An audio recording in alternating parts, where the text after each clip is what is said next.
Hi, friends, it's Manda, and this is my 2024 Book Awards. So, at the start of 2024, I knew that I wanted to create a section inside my journal to contain all of my favorite books. In previous years, I had done the book bracket system where you choose one book a month and those go head to head until you find the book of the year.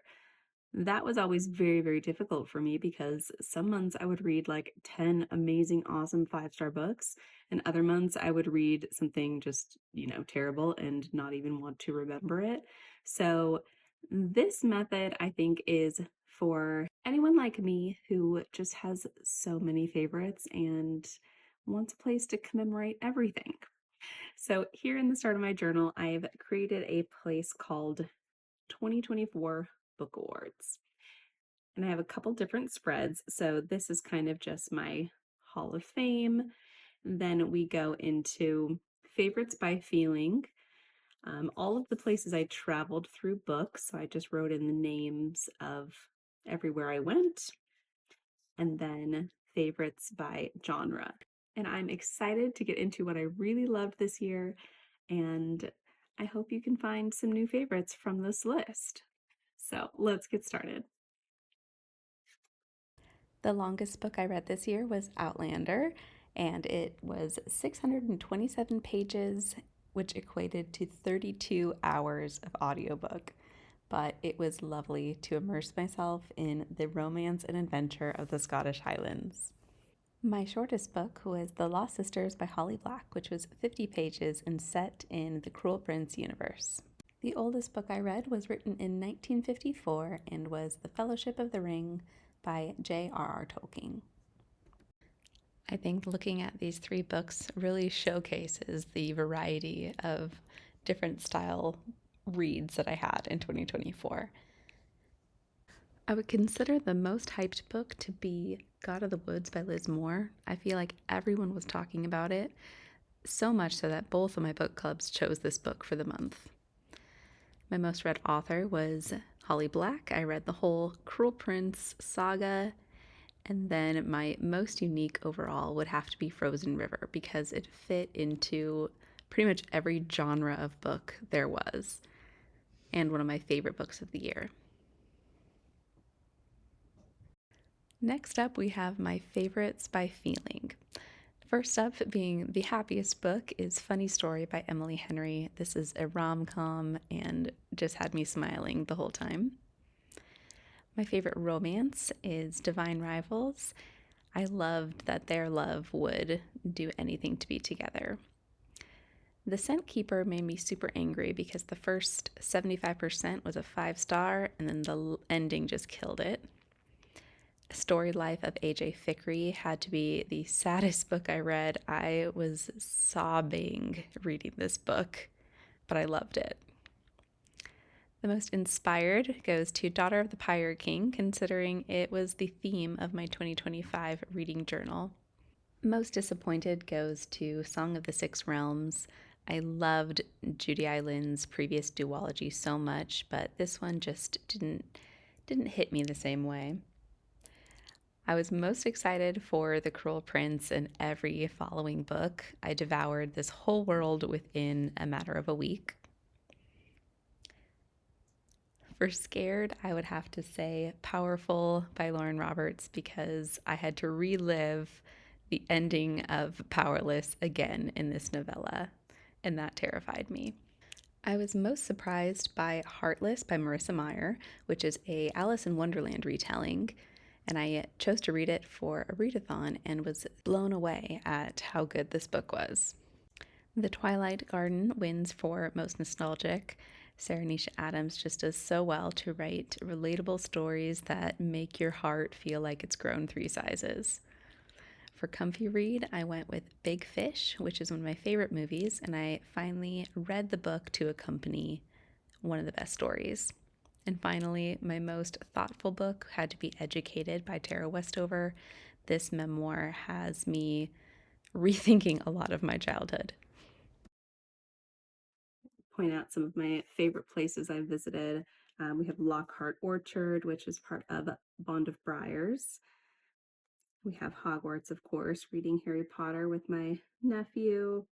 Elfame, we spent a lot of time there, the Scorches, but we also went to a lot of states within the US. So we went to Maine, Massachusetts, Nebraska, Kentucky, Texas, West Virginia, Illinois, Rhode Island, California, Georgia, Colorado, Maine, Alabama, and probably more. I think there's some more sprinkled in here. But I think it'd be interesting actually. Maybe I should see just how many of the 50 states I went to this year, because I'm sure I didn't highlight all of them exactly. Okay, now we're getting into my favorites by genre, and this is completely subjective. I have no specific criteria for ranking these and choosing a favorite. I'm just going off of memes and picking my favorites based on the collective books that I read this year. So, what I've done to make it easier on myself is inside each of these little doors, I've written down all of the books that fall within the category you see here. Fantasy and mystery thriller are my top read genres, and as you can see, they're very, very full. So, those have lots of options to choose from. But of the over 50 fantasy books and probably about 40 mystery thriller books, these were my top books of the year. For fantasy, I have to give it to Divine Rivals and Ruthless Vows duology by Rebecca Ross. This duology was just so mesmerizing, and I think about it all the time. My favorite duology of the year for sure. I know I've already talked a lot about Holly Black and the Cruel Prince world and series, which I also really, really loved. And if this world had as many books as the Elfame universe, I would have read all of those as well. I completely loved it. And as I just mentioned in the last awards, Frozen River really surprised me. It took the cake in so many categories this year. Like, honestly, it would have won for mystery thriller, for historical, for romance, for Christian, for all of the things. Not that it's a Christian book, but there are some Christian characters. It includes disability rep. It has it all. So, choosing which category I wanted it to win for was difficult, but I was really let down by a lot of the mystery thrillers this year, so it's going to take the cake there. And I love that one of my absolute favorite books, 6-star, amazing read, also gets the big cover in this spread. For general fiction, I read a handful of books, but my favorite book of the year would be The Twilight Garden by Sarah Nisha Adams. She also wrote a book called The Reading List, which was very popular in 2022 and 2023. And that was my favorite book of 2023. So for this to make my favorites this year as well, just kind of reinforces how much I love this author and her style of writing.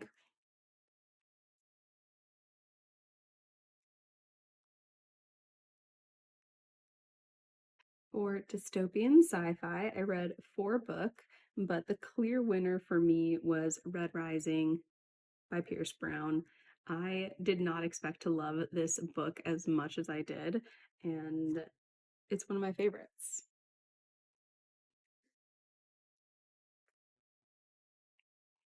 Magical realism is another genre that I really enjoy, and I read a couple books within this genre this year, but I hope to explore this genre even more in 2025. The book that I absolutely loved this year was The Book of Doors, about a special book that can transport you anywhere you want to go through any door, which sounds very magical, but also very dangerous. So it's kind of a suspenseful and magical, thrilling book with a lot of kind of history and some time jumping as well.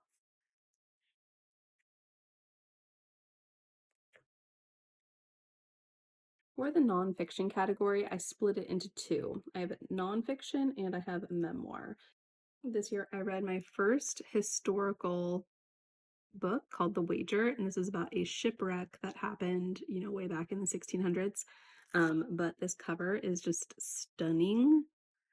And I'm like, you know what? I'm going to read it solely because I loved the cover so, so much. And you know what? It's fine. It was fine. It was my favorite nonfiction book of the year. Would I trade nonfiction for fiction? Absolutely never. But I'm glad I read it. And I'm glad that there is a place in my journal to showcase the stunning cover. My favorite memoir this year was Educated by Tara Westover.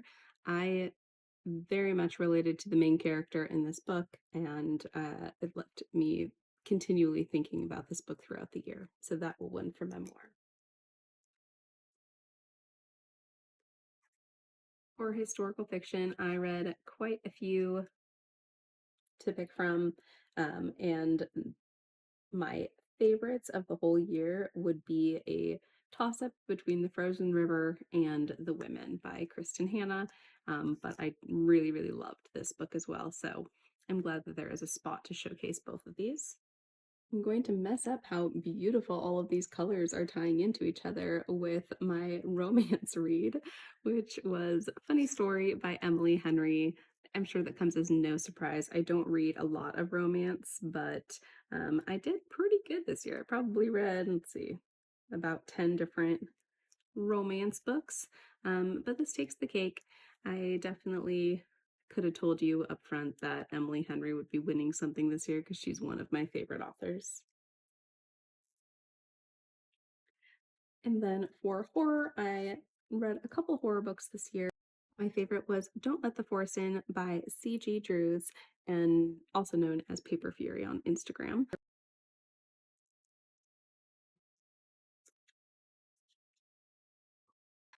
I only read a couple books in the Christian fiction category this year. So between the two, my favorite was A Bond of Briars. This was also a very close second for my fantasy category. I loved this story so much. It is a cottagecore fantasy that is a retelling of the story of Ruth and Boaz. Um, from the lens of a blood witch. So it's really, really cool. I know that Christian fiction is not typically blended with fantasy so often, and Erin Phillips does such an amazing job communicating the biblical worldviews, but pairing them with a fantastical world. I love this book so much. I can't say enough good things.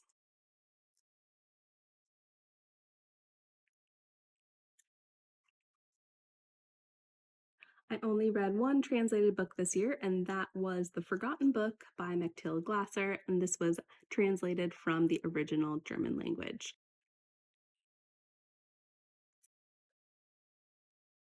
For folklore and myth, I read a couple books in that category, but the winner for me is Dragon Fruit by Makia Lucier, and it's full of adventure.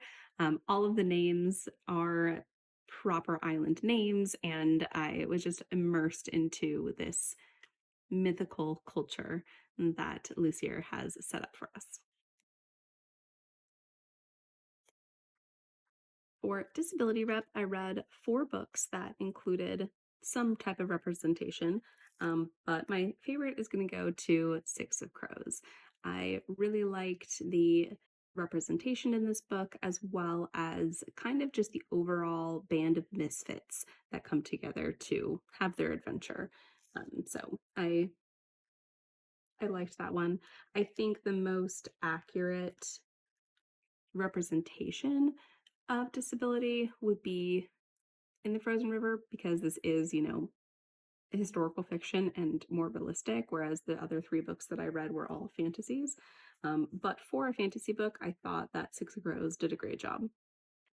For shorts and novellas, I read 5 this year, and my favorite of all of them was Powerful by Lauren Roberts.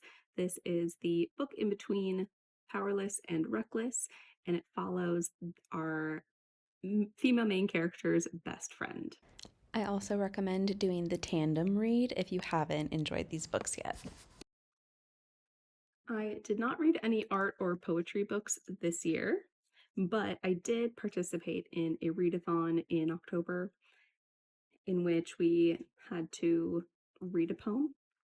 And for that, I read In the Bleak Midwinter since I was watching Peaky Blinders at the time, and they always quote this. So I kind of did a little mini study on this. So we're going to count that as our art and poetry. I just printed out kind of the music sheet, the sheet of music as my image.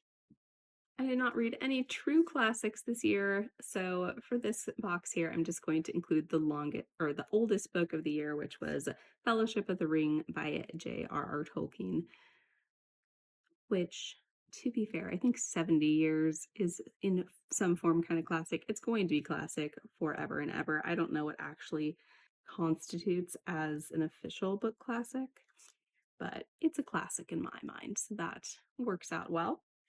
And then finally, we have a holiday book, and I only read one, so that was an easy win. But it is The Mistletoe Mystery by Anita Prose, and this is a little novella that falls within the Molly the Maid series. There's currently two mystery books out already, which are The Maid and the Mystery Guest.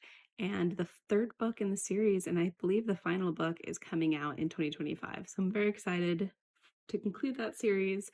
Molly the Maid is one of my favorite characters of all time, and this little novella did not disappoint. It was so sweet, it was so Christmassy, it was the perfect holiday read, and I read it in like 2 hours.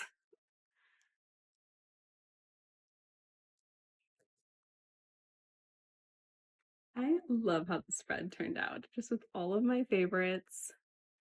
I'm obsessed. This side is really cool how like all of the colors kind of tie into each other. You got the reds, we got this little I like violet color, the blues.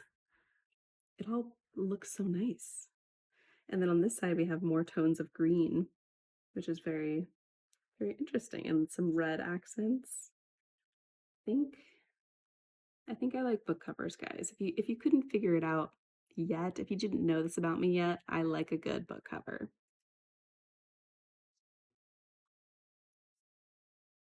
And last but not least, the eight best of the year. Again, all subjective. My absolute favorite book cover this whole year is The Song of the Six Realms by Judy Eilen. Like, look how just gorgeous that is. I love a good watercolor. I love the parallel with the girls looking at each other in the face, but from different dimensions, different realms. It just fits the book so perfectly. Um, the book was not my favorite. It was just okay for me, but the cover is just stunning. Like, I love it. I'm obsessed.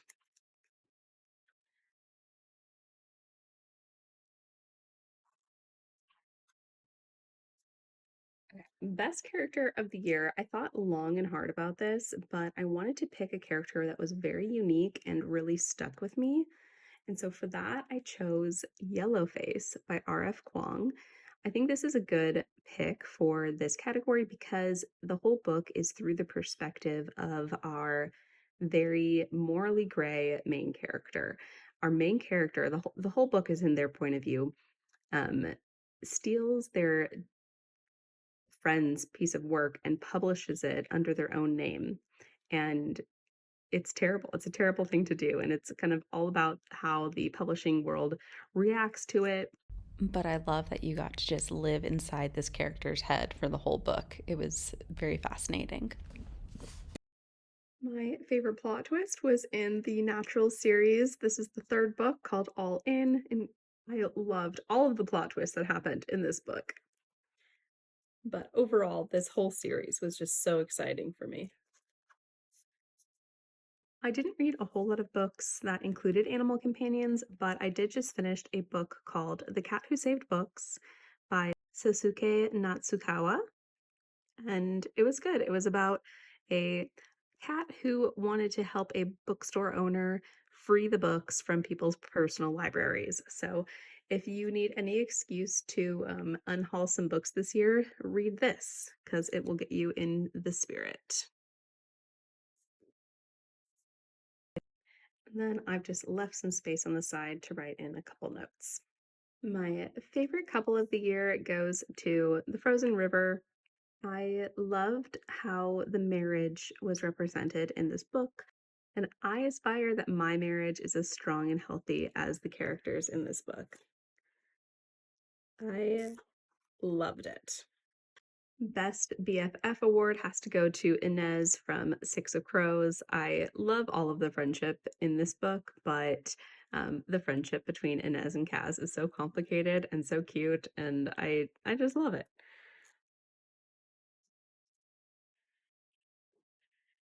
I'm going to say the best series overall would be the Cruel Prince series, considering I read 7 books within that world. And I would read another. I loved it so much. And my favorite audio was Red Rising. This I listened to the dramatic audio and I loved all of the little sound effects that they included. I didn't feel like it was too overpowering, whereas a lot of those dramatic audios can be a bit too much, but I enjoyed it in this instance. And I also really enjoyed the narration. I thought having that Scottish accent was something I didn't expect for the character, yet it really worked well. And these were my favorites for 2024. Let me know in the comments what your favorite book was this year. If you saw any of your favorites among my list of award winners, or maybe any that you hated this year and just have a different opinion than me. Be nice, but I'd love to hear your thoughts. I hope you guys all have an amazing reading year in 2025, and I'll see you in another video real soon. Bye.